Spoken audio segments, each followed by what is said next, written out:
So I had a realization today. I've been divorced for 3.5 years, and I went through 1.5 years of counseling after my marriage broke up, and I've dated on and off in that 3.5 years. I don't have any kids, so it was a clean break in my divorce. I'm a church worker.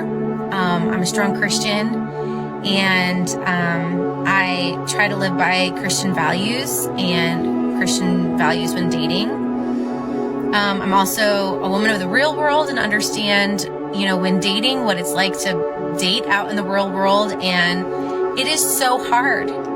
It is so hard to find someone who is looking for someone of value, who's not wanting to sleep with someone right away, and who's not wanting to, change their morals because they are a single woman. I just can't understand why it's hard out here for us good women. I don't understand.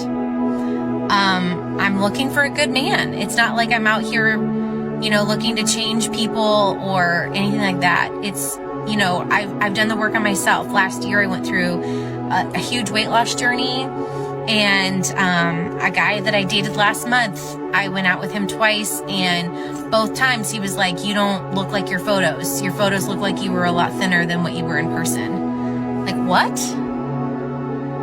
Are we doing this? Are we really doing that?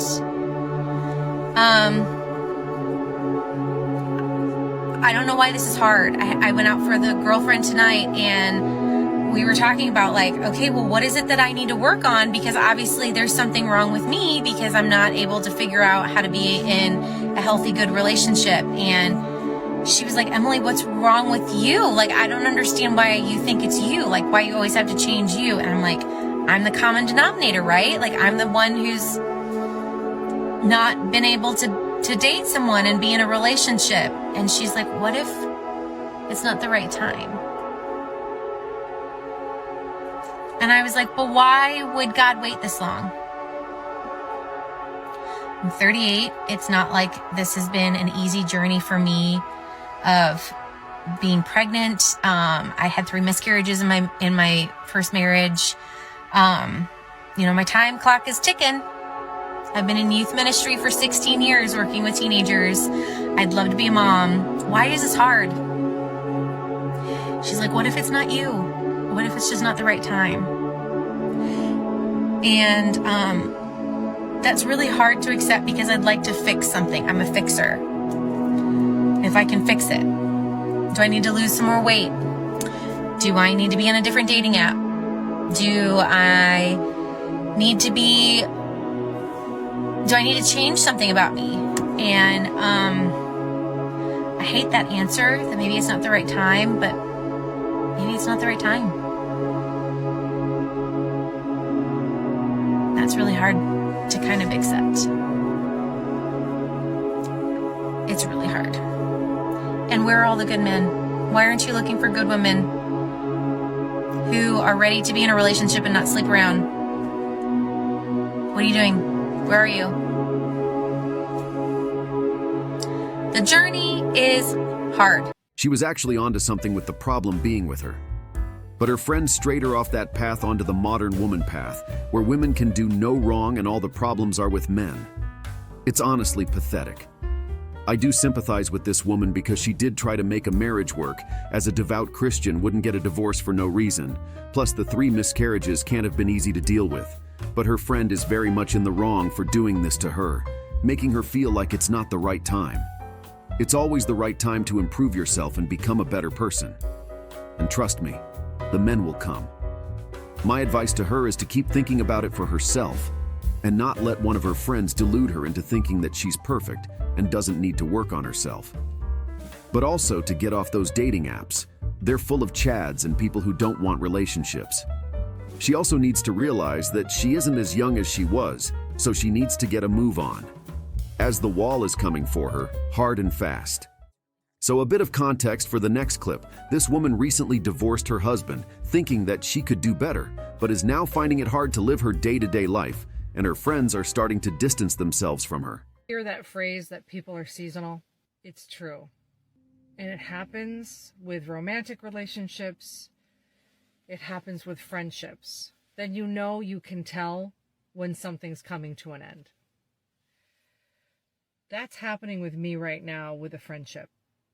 And not because of anger or hate or anything negative happening. It's because we move on. We find different people. We find different partners. We find different jobs. And the season that you had with one person wraps up. Lessons are learned. And then you move on. So sometimes it's not because of anything that happens. It's just the way, it's the circle of life. And it's hard, but I'm at a point in my life where I recognize it with a friend. This is happening with a friend. But I'm already mourning the loss because I know this story. I think this is why people choose not to get close to other people. This is the hurt they feel. As you've traveled the path, you've learned, they've learned. Oh, look, new people and new places. And then off you go. I love all of these things for her. I love everything. My heart is broken.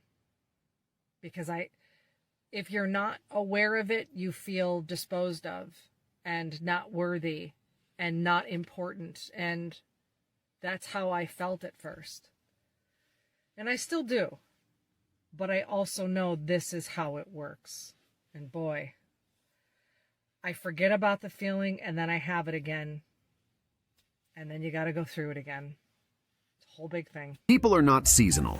And while friendships do end out of the blue, I don't think that this is the case. This woman is miserable. She's not sleeping well.